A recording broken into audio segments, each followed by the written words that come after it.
wonderful.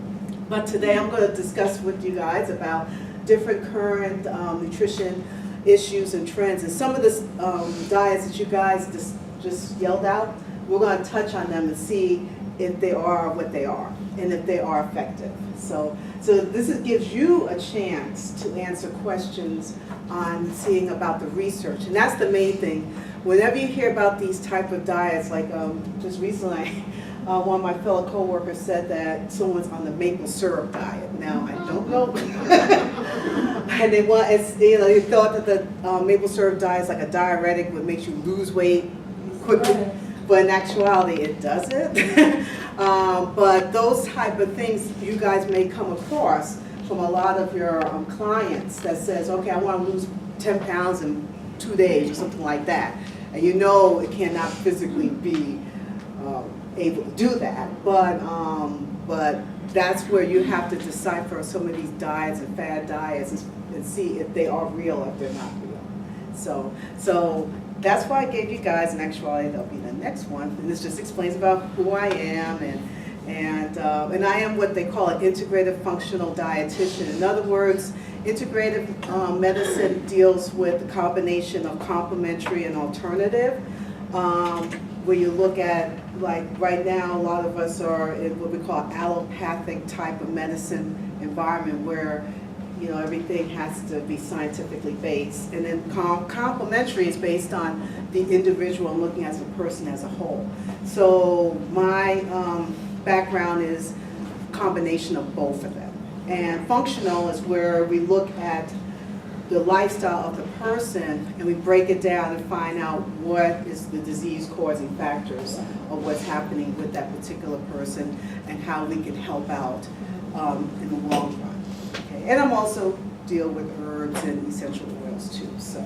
So that's like mainly what my private practice usually does. And my regular job, I just deal with straight allopathic medicine, just regular traditional medicine. But enough about me. So the whole idea of this specific presentation is to find out why these diets are popular. And I always ask myself, everybody wants, we live in a very quick society, like we want to achieve the goal really quickly. We don't want to go through the whole long time of getting to that specific part of where we have to get to that specific goal. So these type of diets are quick, easy, boom, and the problem is that they're not as effective. Some of them are, which we want to touch, and some of them are not. We're also going to look at the pros and cons of these type of diets, and we're also going to look at the evidence-based knowledge research of each one of these specific diets. Now, I may not be able to target each one because a lot of them, because I know some of the ones that you guys mentioned, we're going to try to target them a little bit, but we're not going to go through that much. But I gave you guys a piece of paper. This gives you guys a chance, based on all the information I'm going to be sending you, in deciding if this specific diet, based on all these findings, is a good diet, is a diet that you would approve for if a patient really wants it, or is it just a diet that's just going to waste time and not even be worth it. Okay? So, and then also, this gives you a chance to recommend something else if it's not something that you really want them to be placed on. So, okay. Does anyone know about the pescatarian diet? Yeah. Yeah? Okay. I'm pescatarian. Are you pescatarian? Okay. So what do you do as a pescatarian? I mean, you eat like pretty much seafood, like pretty much just shrimp, Okay. fish. Eat more shrimp than fish? I eat more salmon. Okay, okay, good. Get your omega-3s. All right. Okay, now this is, as you can see, this is kind of like you have the French fries along with the fish. So, but a lot of people don't know that pizza is an Italian word, is basically based on fish, and that's how they became more pescatarian. So, like he said, they do eat freshwater fish, saltwater fish, shellfish. And then along with the diet, you're supposed to include vegetables and fruits, eggs, dairy, and legumes and grains. You're supposed to include those also. But a lot of times, some people don't. They just add French fries and fish. No, you don't do that? Okay, okay. So, go back. Okay. The thing is that a lot of people go on a specific diet is that the reason why they go on a specific diet is because they're not ready to commit to be a vegan or vegetarian. So a lot of times they look at the omega-3 fatty acid types of fish, seeing how powerful they are in the long run, and a lot of times they prefer that specific diet because of that, because of getting those omega-3. Now, does anyone know what omega-3 fatty acids are? And what is it, the benefits of them? It's good for the brain. Yep. Anyone else? How do you have nutrition? You're in it now. Oh, okay. Oh, have everyone been to nutrition classes yet? Yeah. Okay, great. So some of this is stuff you all know. Some of them are in it now. Okay. And also it's very good for the heart. You know, definitely with the brain and heart, getting those omega-3s as part of your meal plan makes a big difference. Now, this is the some of the statistical benefits of it. As you can see, you probably heard about Seventh-day Adventists. They did a study with pescatarians, and they found out that the mortality rate is much lower in people who are pescatarians compared to people who are not vegetarians. So that's a great benefit. Like we said, it's very heart benefit, lowers blood cholesterol, blood pressure, also decrease the risk of diabetes. That's very good. And metabolic syndrome. Anyone know what metabolic syndrome is? Go ahead. Yeah, go ahead. You can say it out loud. You know what it is? I'm not explaining if I know. Okay, go ahead. You can explain it a little bit. Okay. Oh, she said she doesn't know how to explain it. Oh, she don't know how to explain it. Oh, okay. Okay. Well, usually what we call metabolic syndrome is what we call the four diseases, which is hypertension, obesity, cholesterol, and diabetes. Having a combination of any one of those will be called as part of the metabolic syndrome type of ailments. And then also and actually that's what they have listed right here. They forgot to add obesity on there. And so that's one of the benefits of being a pescatarian. You'll probably learn more about this specific study. This is a very big study that deals with cardiovascular, if you're learning more about cardiovascular health. The thing is that eating fish, such as ones that have the long chain fatty acids like DHA and EPA. Anyone taking biochem or anatomy physiology? Okay, so some of this stuff, okay, great, all right. It does help to lower the risk of fatal heart attacks. Also definitely helps to lower congestive heart failure. And then also Chicago did a study too, where they had patients who were 65 and 94 years old, where they had the chance to eat one fish per week, only one little fish per week, 60% lower risk of Alzheimer's. So like what she was talking about the brain, eating foods that are high in omega-3 can help benefit the brain. So these are some really interesting facts. Now, the problem is that there's a controversy now with pescatarians eating too much fish. Okay? So why would that be a controversy? What would someone say, even though it's written up on The there? mercury. Right, exactly. It's so important to know where your food is coming from, because unfortunately nowadays places like the ocean, a lot of the companies dumping their stuff in the ocean and everything, and unfortunately some of the fish are involved, and the food that you may think that is healthy, it may not be healthy, quote unquote. So yes, a lot of times the larger and the more predatory the fish is, the higher the mercury amount is, unfortunately. Okay, there are studies that show the benefit of eating fish outweigh the risk of mercury, but that's why when we tell women who are pregnant, be careful of certain fish, because there are certain fish that happen to be very predatory and are large, such as shark, swordfish, not to have because they're high in mercury. Mm-hmm. Yeah, because when I go to the farmer's market, I eat shark a lot. So it's like a certain time, like seasonal, when they sell sharks because of the high mercury. Yeah, you just gotta still be careful too. You know, I mean, you could go to the doctor and get a test and see that. How is this diet, which is mostly fish, right? Mm-hmm. How is that good for, how does it decrease blood pressure when the amount of sodium that's in fish? Well, remember, they, if you have salted fish, they salt it after when based on the cooking. But fish itself, freshwater fish, it doesn't have hardly any salt, basically. But the problem is like, you know, when they want to preserve it for a long period of time, that's when they add the salt and stuff like that. Yeah, they only do that for preservation. Yeah, it's not naturally in fish. Even saltwater fish? Well, They don't absorb. yeah, and that's the thing, and that's where biology comes into play. Gotta go back, way back. They're saying, now they said the freshwater fish is much more healthier than the salt fish because of that. Like catfish, I think that's saltwater, I think it is. It's not freshwater, but then yet it's very high in cholesterol too, naturally. I'm trying to remember back in biology about what's the difference, you know, in the sodium amount. But you can always check out the milligrams of sodium in fish, but a lot of times there's still a lot less compared to other.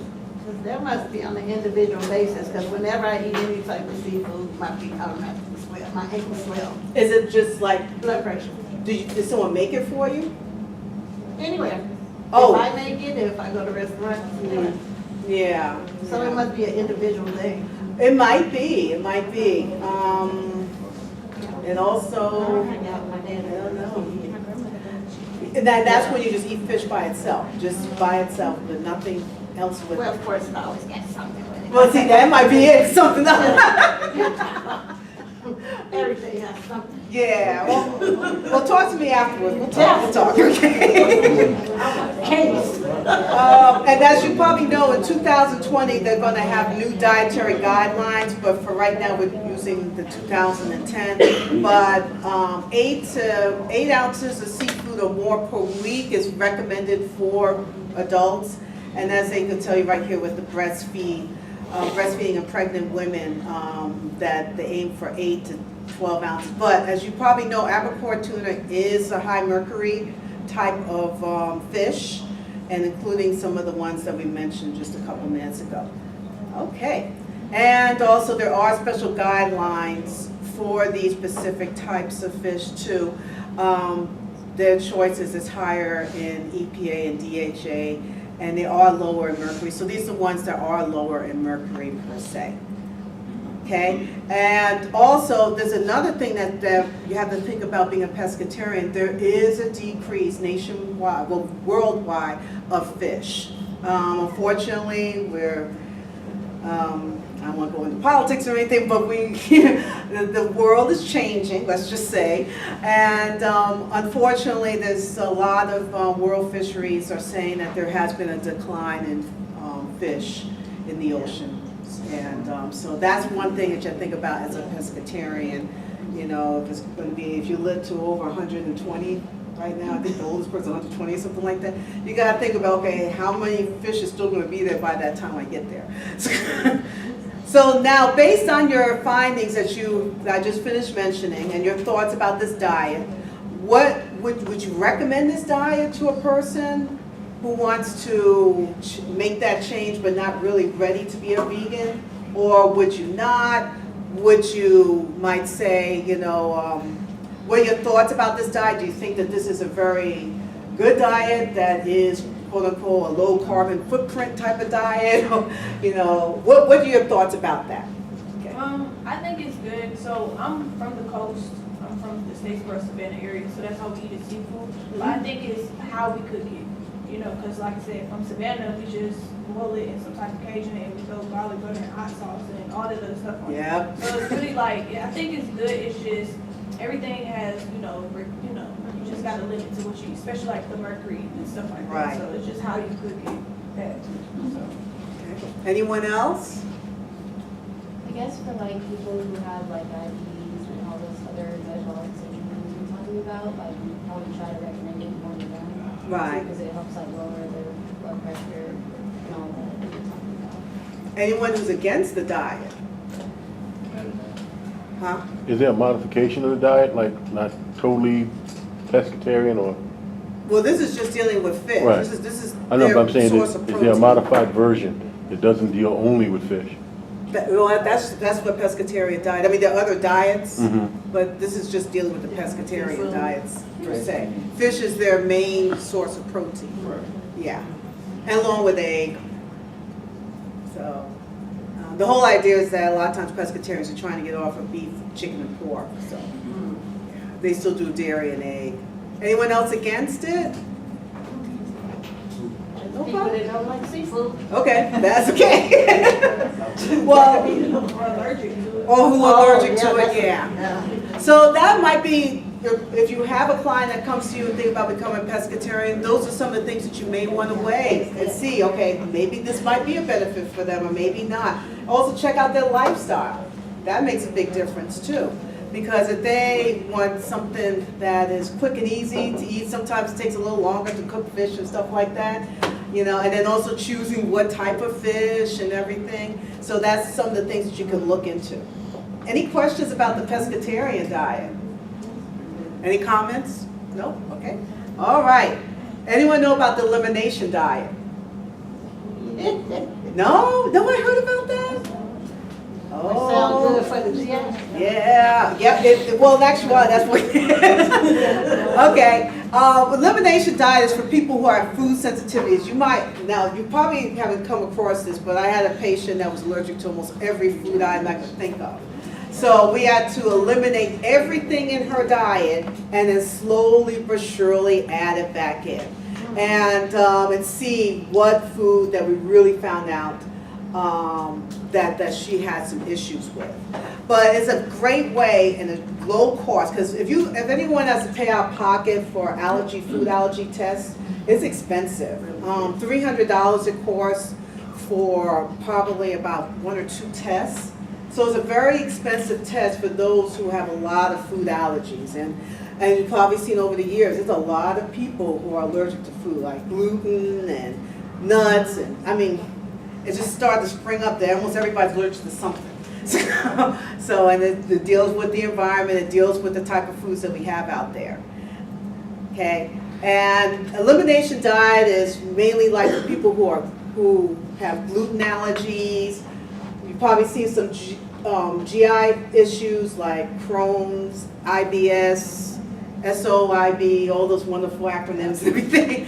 That's what the low food mat diet is, frog mat diet really.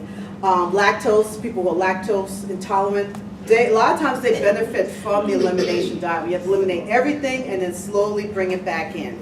The foods may help out repairing the digestive tract, ones that you eliminate. Anyone ever heard of bone broth?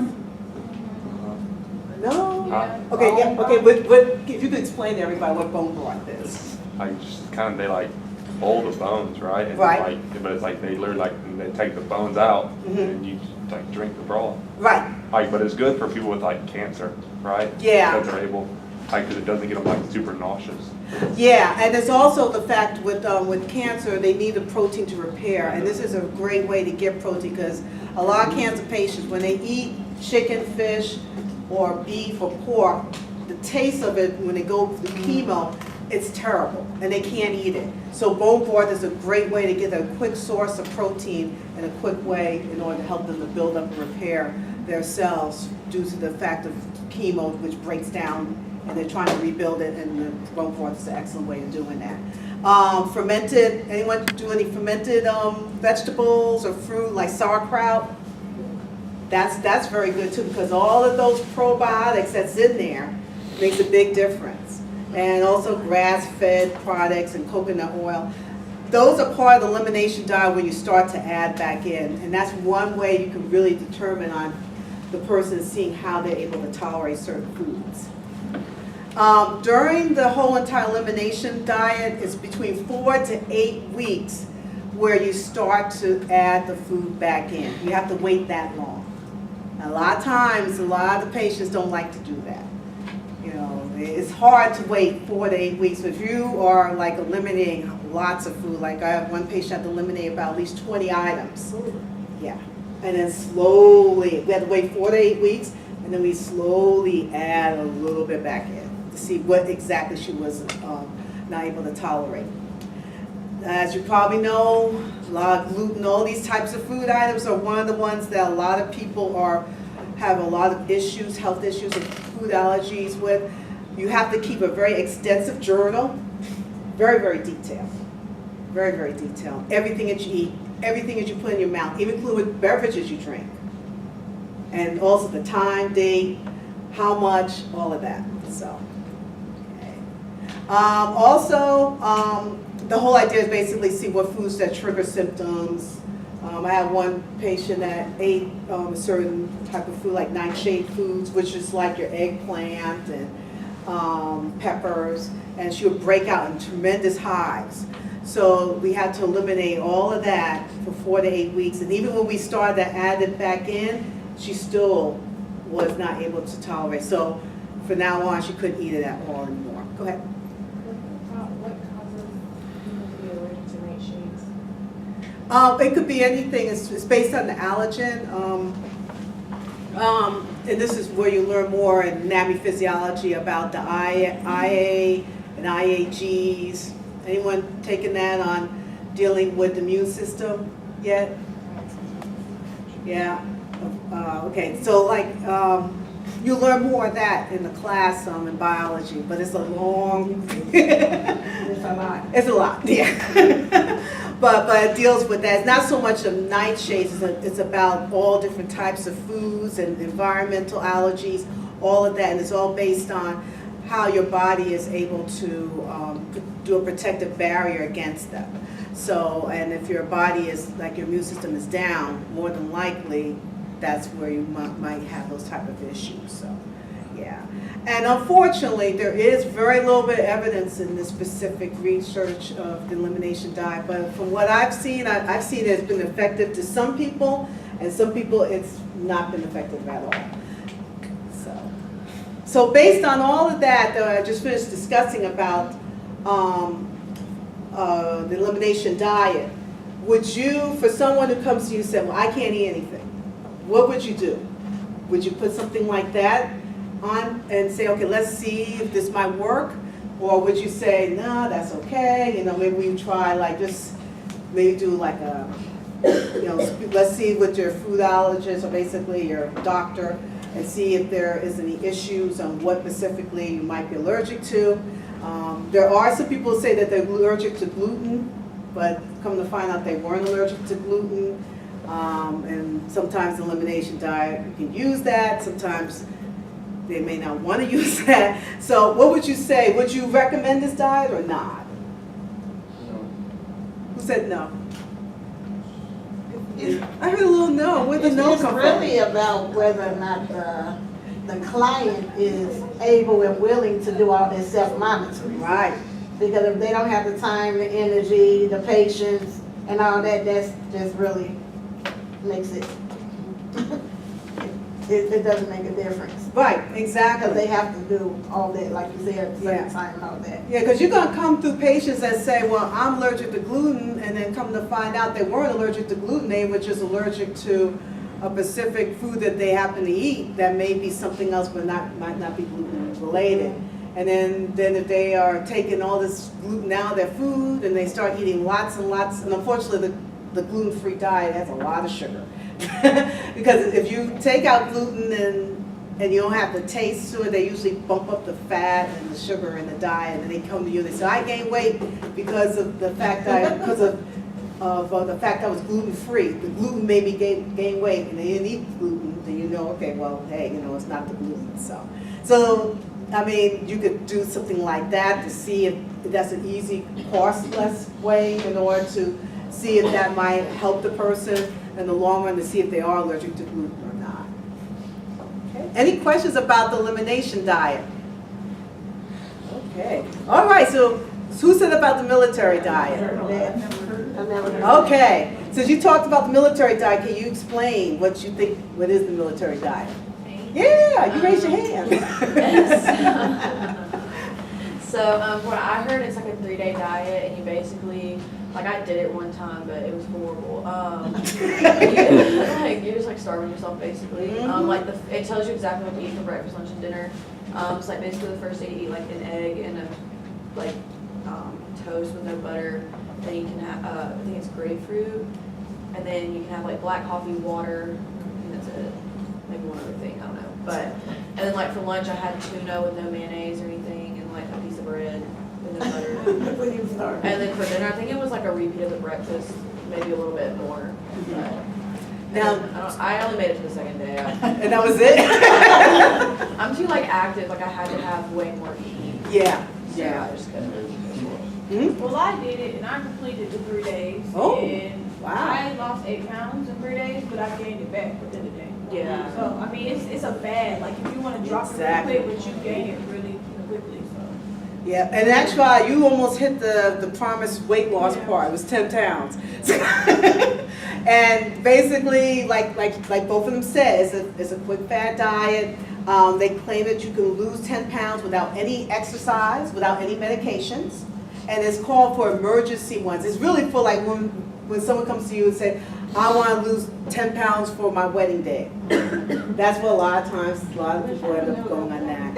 Or if they're in military and they have to lose a lot of weight in order to qualify, they'll come to you and say, I need to be placed in this military diet. And I've heard a lot of people from the military that said that their doc, when they go to have to do certain qualifications per month or something like that, they told their doctors, tell them, go on this diet right there.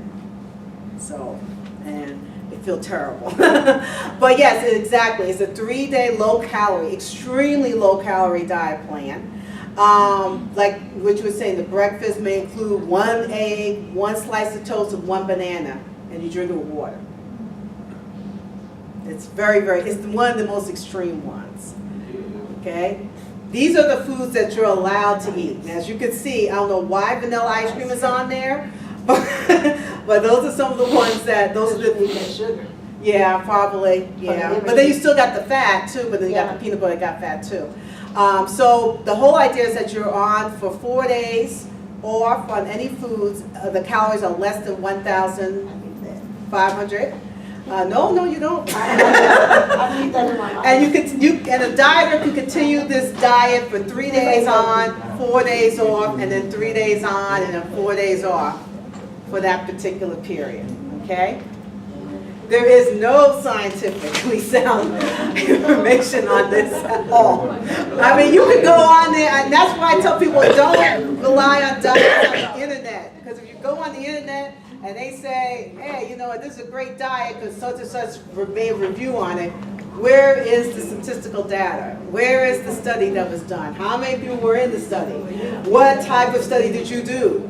So that's some of the things you got to look at it. Also, unexplained selection of foods. Nobody knows why these specific foods were taken. Also, there's been no benefit for a long time. Like she said, she lost 8 pounds. She got off of it, and that's when you see what happened after that. Yeah, but how much did you gain back? I gained all of it back within a week's time. Oh, that's not good. Yeah.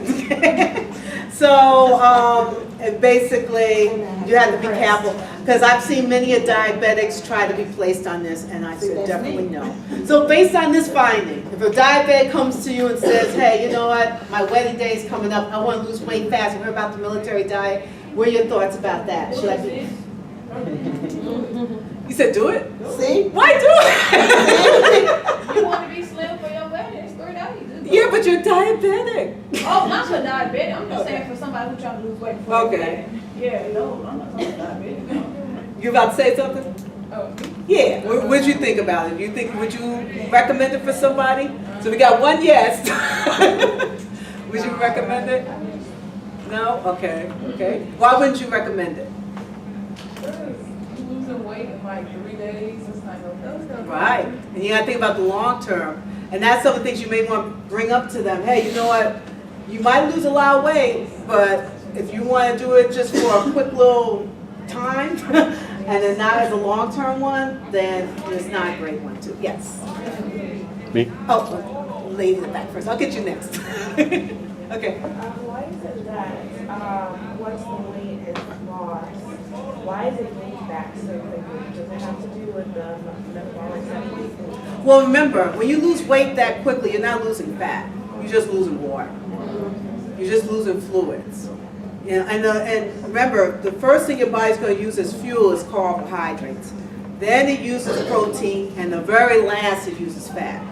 So as you can see, it takes a longer period of time to get to that fat loss. And that's why we usually tell people stay with something for 30 days and see what the result is, because it's going to take that probably that long or maybe even longer to find any significant weight loss.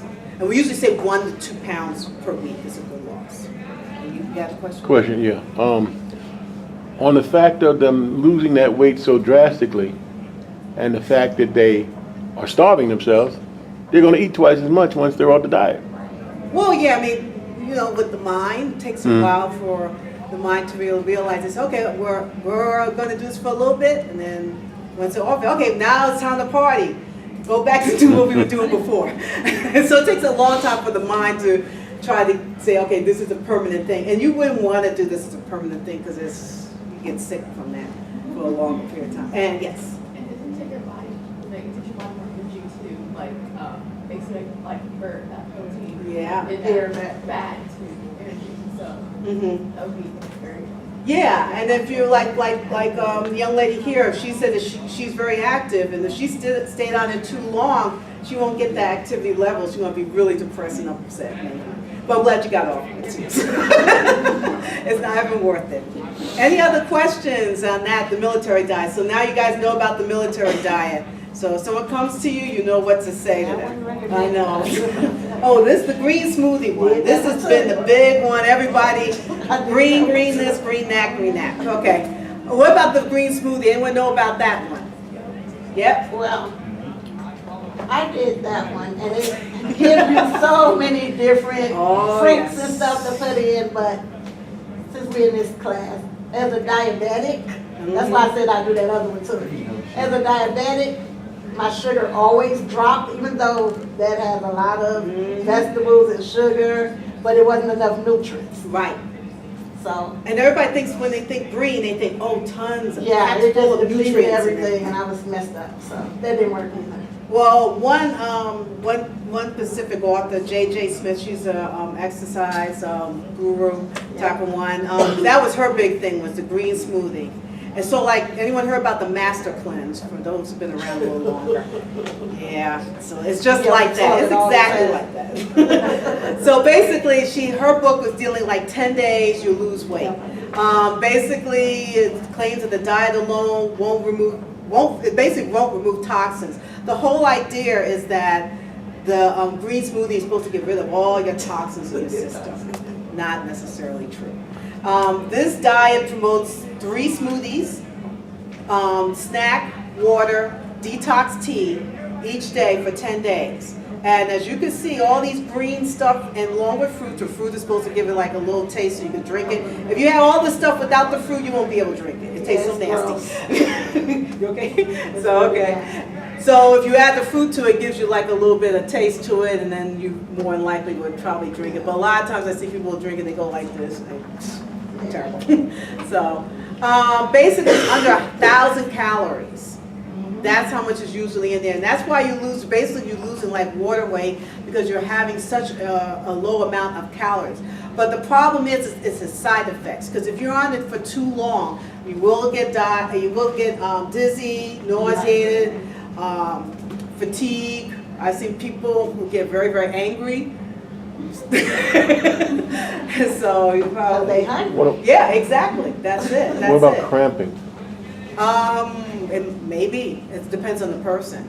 So, and that's the problem with a lot of these cleansers, is that they basically are so extremely low in calories. You will change a different attitude and personality too. So. The important thing to tell your clients that the liver and the kidneys, if you know about the anatomy physiology, do not need assistance in detoxification. That's why the body is made that way. It's supposed to do its own detoxification. So like when they push to say, okay, green smoothies does that, that's not true. That is definitely not true. Okay, so based on this one, if you have a patient that come to you and say, hey, you know, I want you to do a cleanse or something like that, would you recommend it? Someone else, yeah. Yeah, a lot of times, like we say, sometimes if someone who doesn't like eat breakfast, if they do a smoothie, they can for breakfast, but they still eat a meal. And that's where the slim fast comes to play. Eat your 2 shakes and a meal or something like that. So yeah, definitely, because that's important. And then I always think about OptiFast, where Oprah lost all that weight for such a short period of time, and she gained it back because all she drank was the smoothies all that time. And if you probably heard about when she was on that, she was very irritable. She didn't show that on the show, but she was a very mean person. So, but that's a good thing. And there will be people coming to you asking you to try and do this, and you have to think about it. Yes, it might be high in fiber. It might fill you up for a short period of time. But as you know, when you have high fiber foods, 2 to 3 hours later, you're going to be hungry. So, all right. Any questions on that part? Quickly. Anyone heard of the Whole 30 diet? Okay. Anyone from back there, since they look at the laptop? Any of y'all heard about the Whole 30 diet or tell me something about it? Whole 30. Yeah. No? Nobody? Anyone knows about it or heard about it? Don't a lot of CrossFitters do that? Yeah. Who said that? Oh, okay, yes. You're right. Exactly. A lot of CrossFitters do this type of diet. It's like the elimination diet, but it promotes fresh food while eliminating anything that's processed. That includes grains, dairy, soy, also artificial sweeteners and certain preservatives. It's a costly diet. It costs a lot of money to do that. But the whole idea, the authors from the Whole 30 book basically said that it's supposed to be a cure-all for everything. So like gut issues, systemic inflammation, hormonal imbalance, this specific diet is supposed to help out with that.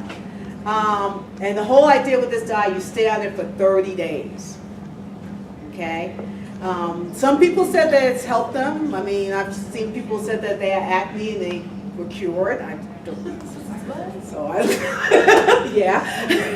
I've heard people who said that they have the best metabolism that they ever had in their life, you know. So basically, it does include 3 meals, modest amount of portions of protein, probably about 3 ounces for women after it's cooked, and about 4 ounces for men after it's cooked. And then fruit, vegetables, nuts, all these wonderful types of other foods that's added to it. Definitely, as you can see, they only specified 3 meals, no snacking, which is very interesting. So they feel that the food that you're eating will be sufficient to fill you up and hold you over to the next meal. But definitely snacking is frowned upon unless you're going to be doing like a tremendous CrossFit exercise, then they'll let you do that. Once the 30 days is completed, then you can start adding back the food that you weren't supposed to eat in the first place. So, and it depends on how the body responds back to reintroduction. So what is your thoughts about that for someone who wants to be on that one? I want to try it. I'll try it. You try it? What's in it? Like, Yeah, it didn't tell, I need like examples, like what would be a breakfast, what would be a lunch? Yeah, and that's the thing. Well, some of the food items I mentioned, you can make it as that way. But one thing is that you have to make a lot of your stuff from scratch. If you don't have the time for it, it's hard. It's hard. And that's where we talk to people who are interested do batch cooking, like cooking your meals for the week, or batch preparation. And that's the thing, because that's what makes it more effective, doing it that way. Anyone else who thinks no to this diet? Anyone thinks no to this diet?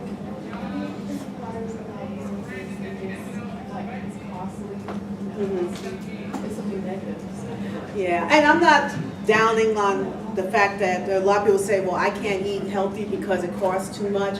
There are ways that you can eat healthy where you can cut down the expense, but if you're looking at time-wise, it can be time-consuming.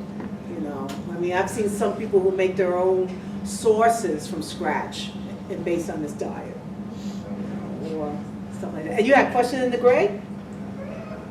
I saw your hand go up like that. No, okay. So, all right. Okay, then anyone heard about the blood type diet? Yes. Yeah, what's your thoughts about that? So I'm an O, and I heard that we're supposed to, like, we're meat eaters. So we like to eat a lot of meat, which is true, because I'll eat like a whole bunch of meat, but I don't really eat vegetables or none of that other stuff. Okay. So it's like our body craves meat, like, I don't know. Since you do that type of eat meat, do you feel like that's giving you more energy or has it benefit you? I just know that there's certain, like, if I don't have enough protein, I guess, like, I'll crave a steak, and I just want it, like, just something, like, I don't know, I just crave meat, so I don't know what to do. And are you still on that diet? Huh? Are you still on that diet? No, it's just, no, it's not even a diet, Oh. it's just based off of just your blood type, what you crave. Like, It's eat right for your blood type. yeah. Well, it is a diet. It is kind of a diet, which you'll see. Anyone else heard about it? Anyone tried it or anything? No? Y'all over there? No? Okay. Okay. This is the physician. It was, a lot of people don't know that the blood type diet was written by a physician who's a naturopath. A lot of people thought it was like a regular primary care physician, allopathic doctor. But it's basically, like she said, the premise is the blood type determine which foods should we eat, and based on your exercise also, and also it's supposed to help benefit improving your digestion, weight loss, and make you feel better. So, like she said, one example, like a type A blood type, best known to use more of a vegetarian diet, must practice yoga or meditation to get the best balance of health. Type O, like herself, is very into animal-based ones, regular exercise such as running. You do running? Yep, well, right. Okay. So this, and there's still kind of a controversy, which you'll see, okay? There was a study published on this specific diet, which was about 1,400 healthy adults who followed this diet. And some of the diet had positive effects, such as their BMI, improved triglyceride levels, and these were all independent based on the person's blood type. So that was one study that was pretty good. That's the only study that I could find that based on that. I've seen people who were placed on that, and they were the opposite. There was one person who was a type A who craved and did very well with protein. The vegan diet one, they couldn't last. It was just terrible for them. So there, some people say that it works for them. Some people say it doesn't work for them. Anyone who has tried this diet at all before, or found someone who did? I've heard people and I've seen YouTubers like make reviews on how that diet went for them, and most people said they weren't. Right. Yeah, and it's not, and a lot of people think that this diet is supposed to be a regular nutrition, healthy lifestyle one. It's really not. It's still not based on accurate findings. I mean, it's usually based on an individual basis, and when it comes down to seeing the research on it, it's still not a very conclusive diet per se. But what if someone comes to you and asks, you know, what are your thoughts about that specific diet? Would you recommend it based on some of the things that we discussed on this, or no? No? Anyone say yes? I think any diet is based on an individual basis, though. Yeah, it is. You know, what works for one may not work for the other, whether it's with the findings or without it. Right. You know, whether they come from naturopathic or whether they come from someone with degrees all over the place. Right. And that's the thing, because then, but then also you got to think about the long-term results. And did you stick with that for the long term, or you got off? It wasn't really a diet, it was just a preference. Okay. Yeah. And you're still with it, right? Yeah. Still Okay. love me. Still love me, okay. You just might love me, that's it. So, but that's another thing that you may want to check into and see, you know, what's the long-term effects of these. Because that's the thing about a lot of times with diets, the whole idea is trying to find out the long-term effect. Because once you do it for a short-term period of time, you go back to your old ways, and you're always going to be in the yo-yo way. So, all right. And, oh, this one's been popular for so long. Alkaline diet. Anyone knows about that? Alkaline diet? One with the D. What's that? Oh, you had the Georgia, state of Georgia on your hat. Do you know about the alkaline diet? Tell us a little bit about it. I heard about it, but I never really looked into it. Well, what did you heard about it? I mean, It does work? It doesn't. Okay, okay. Did you know someone that tried it or something? Yeah, that's right. They said it doesn't. It doesn't work. Mhm. Is it kind of like equivalent to keto? It's not, well, it's not so much like the keto. It's basically based on the type of foods, if they're acidic or basic. And you eat those certain foods at certain times. Like the theory is basically for those who are metabolically imbalanced. The only way that you can really find out if you have more acidic, if you're acidosis or if you're alkaline, is by doing the pH test. And usually you urinate on a strip and put on pH. But you probably know the chemistry, too descriptive. But there you can see where your pH is in your body balance. And the whole idea, a lot of people, and that's why I try not to talk about that much about the alkaline water, because everybody thinks, okay, I have to drink alkaline water because I'm always acidic. And they don't do a pH test, and then next minute they come back and they break out in hives. Some even I know have respiratory problems from that. And I told them, I said, why don't you check your pH? You can go over the counter, try to get the keto strips and see about that. But the thing is to see where your pH level is, because you might be neutral and you didn't need all that alkaline. And then you're basically disrupting your whole metabolic system. But like they said, it claims to eat more alkaline forming foods and fewer acidic foods will help to reduce inflammation and increase resistance to disease. So this diet is very extreme with the alkaline. 80% alkaline foods such as fruits and vegetables, only 20% acid forming foods, which is your fruits, poultry, and all the other stuff there. It's a very extreme type of diet, but I've seen many people put themselves on it. There is no data whatsoever that basically states that it is very effective. It also claims that it's supposed to neutralize your pH balance. But if you are not, if you're already neutral in your pH, it's a worse diet, can make your whole metabolism and body imbalance get worse too. So. That's my thoughts on that. Anyone else have heard about it or tried it before? No? No? Okay. What are your thoughts about that? Because I know some people, well, one person, my amount of years I've done, wanted to be placed on it, and they didn't stay on it that long. But what about if someone comes to you and asks, about that?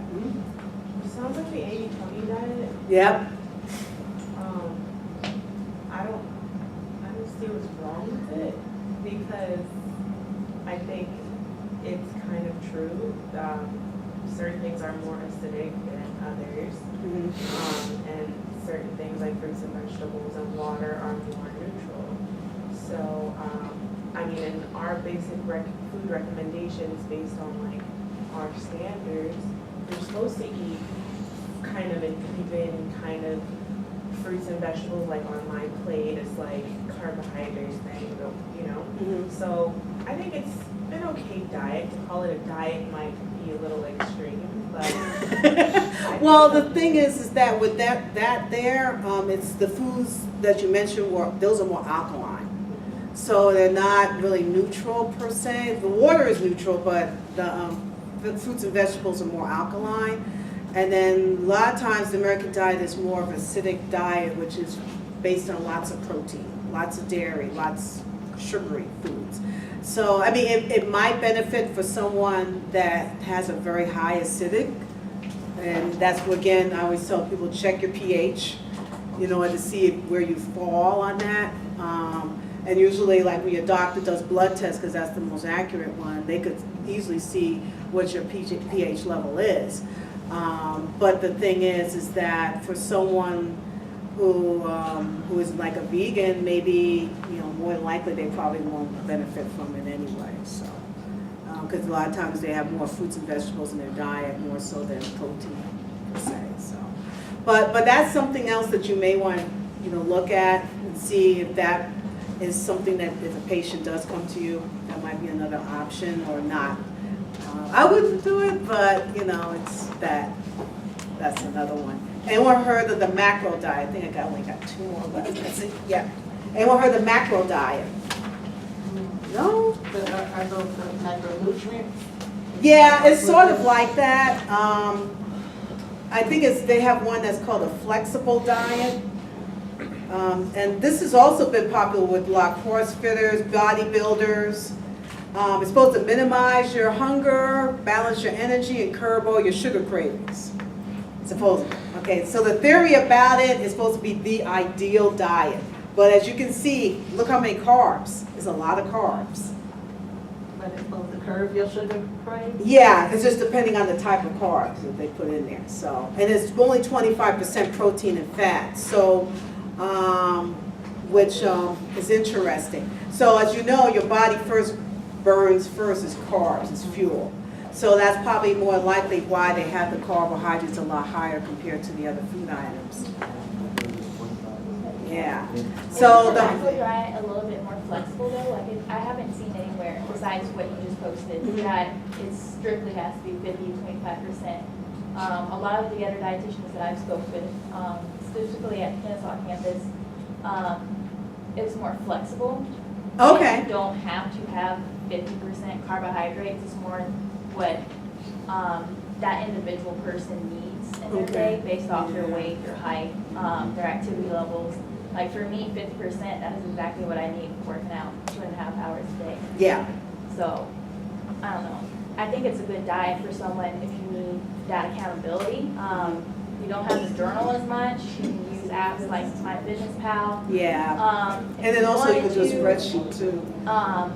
But, I mean, you don't have to do 50-25%. Yeah.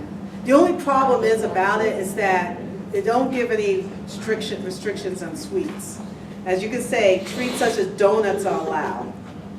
So, Yeah, as long as they donuts fit are the. allowed, but I think it's a good way to like focus on your macros, and then like the more I learn, speaking with this dietitian, we started looking more into the micronutrients with the sugars, Yeah. and everything like that. I think it's a good way to like introduce how to eat food and how to have a balanced, healthy lifestyle, and then start talking about the sugars and like, hey, Right. watch out for this amount of sugars and everything, and it's just how you teach it.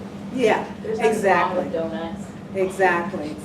And then that's why I tell people don't look on the internet for quick weight loss type of stuff because you get the misinformation. But like you said, you want to talk to someone that's going to make it more tailored for yourself. And that's the whole idea, because there are going to be people going to come up to you and want this to hear about this diet on the internet. They want it, and they want it the way that they saw it on the internet, but that might not be for them.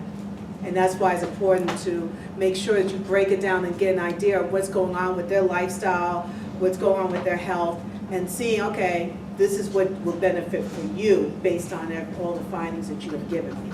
So. Like Jeff, you have to track your food intake. Also, this plan offers a no weight loss advantage other caloric counting plans. So, yeah. And it's still kind of new. It's haven't been that much research on it, but it's still it's the closest of a lot of diets of what you should be eating and helping out with weight loss. It doesn't do too extreme weight loss like some of the other ones that 20 pounds, a couple of days. But it does like the traditional 1 to 2 pounds weight loss. But it depends on how active you are, too. You seem like one who's pro, so you're for it. I mean, I don't follow it anymore, but yeah, if I would recommend a diet that someone would just have to follow, I would recommend the macro diet. And how come you didn't follow it till? How come, I mean, I just don't, I follow what, if I'm hungry, I'm hungry, if I'm not hungry, I'm not hungry. Okay. Yeah. Okay. But I mean, like, to get started, when I was first doing like Olympic weightlifting and everything, it was really Yeah. helpful for me to like figure out what I need to eat throughout the day. And like I said, speaking with the dietitian, we kind of figure out like, okay, you seem like you're losing too much weight too fast, let's increase this amount. Seems like we just listen to basically my body, and eventually like now I'm fine, I don't need to follow that guidelines anymore. But I mean, basically this is literally teaching you it's okay to eat food. Right. It's not, I mean, if you seem like you have more control issues, then no, I wouldn't recommend it, because it can lead to certain eating disorders. But you just have to talk to that individual and see if they're more controlling. Right. If they seem like they can handle this, then yeah, I would recommend it. And that's over important. 30. Yeah, and that's important because there will be people who might take to the extreme with that and just get an idea of where they're coming from, particularly on these particular ones. Any questions about the macro? Okay. Everybody? 2 more minutes. 2 more minutes, okay. We'll just do the keto and then that would be it for that. But anyone knows about the ketogenic? I think everybody knows about that one. The whole idea with the ketogenic one is that your body glycogen stores are depleted. So once your body uses up the carbs and protein, it immediately uses fat and it makes you lose weight a lot quicker. But on the bad part is that it produces ketones. Everyone knows about ketones? Okay, what is ketones? Everybody said they knew about ketones, but nobody knows what. Go ahead, you can go ahead and say it. No, I didn't say it. Oh, you did say it, okay. Anyone know about ketones or heard about ketones? Is anyone can tell everybody about ketones? Okay. Well, basically your body, when it's going through like a fasting state, everyone remembers with, gosh, I'm trying to remember, the Krebs cycle. Okay, sort of like that, when you go in a fasting state, you're strictly limited to carbs, like less than 20 to 30 grams per day, but your fat intake is the most high, 70 to 80%. And then you take a little bit moderate amount of protein. Now what happens is that the ketogenic diet was made for only children who have epilepsy or adults who have epilepsy to help to prevent seizures. But unfortunately it became very, very trendy. Weight loss diet such as Atkins, and the problem is that a lot of people are having cardiovascular issues once they stay on the diet for a certain period of time. It depends because it's very wide ranges of people on keto. I mean, some people eat like a pound of bacon a day, lots of mayonnaise on top of that pound of bacon a day. Honestly, it can be a very extreme diet, and there's a lot. This is the big thing now, the keto diet. Anyway, it does, and a lot of people say, "Well, I don't feel hungry when I eat that diet." Well, you know why? Because all that fat, and fat basically is like people say, "Well, I love when I add butter onto my piece of bread." Well, it's the fat that gives the flavor, and not only that, when you have fat, which is about 9 calories per serving. More so than carbs, which is only 4 calories per serving, and protein, which is 4 calories per serving. Of course, fat is going to fill you up a lot quicker, okay? The problem is that it's overconsumption. People eat too much of the fat, which causes later on cardiovascular. Now, there's been research on it. Unfortunately, the lack of research of long-term use of keto has been not good, yeah. To show you how bad that diet is, the Atkins died of hardening of the arteries. That's what I was gonna say too. Oh yeah, well that was another thing, but but with the keto, yeah, that does do that too because of the fact that you're taking too much fat anyway. Also, the problem is that a lot of people have bone metabolism problems because of the fact that the calcium is leaking from the bones because of the fact of the high amount of fat that's in there. So bone mineral concentration is low. Long-term studies show that some people end up gaining more weight on the Pacific diet too itself. And it also, the problem is that it restricts your fruits, vegetables, and fiber foods, which what you need the most is dealing with helping out with digestion anyway. A lot of people I know have severe constipation because there's no carbs. Because the carbohydrates, which is fiber, are the ones that are going to help you to get your intestines regular more so than the fat. So the last one, this here, what are your thoughts on that one? It works. Huh? I heard it works really well. It works for a short period of time, but then you got to think about what's going to be the long-term one. That seems to be the thing for all of them. Mm-hmm. Yeah, and that's the thing, and that's why, just in closing, just to let you guys know, investigate the evidence on the safety of the efficacy of that diet. Don't say because they saw it on the internet, that's a good diet, and I'm just gonna take by what everybody's reviews are. Investigate, research it, see what has been proven as effective or not effective at that specific diet. And then give options to what is best for them to have a healthy lifestyle, because you gotta think about, yeah, they might lose the weight right now, but where you gonna put them on a long term? All right, they gotta get to class, Yes, so go we're ahead.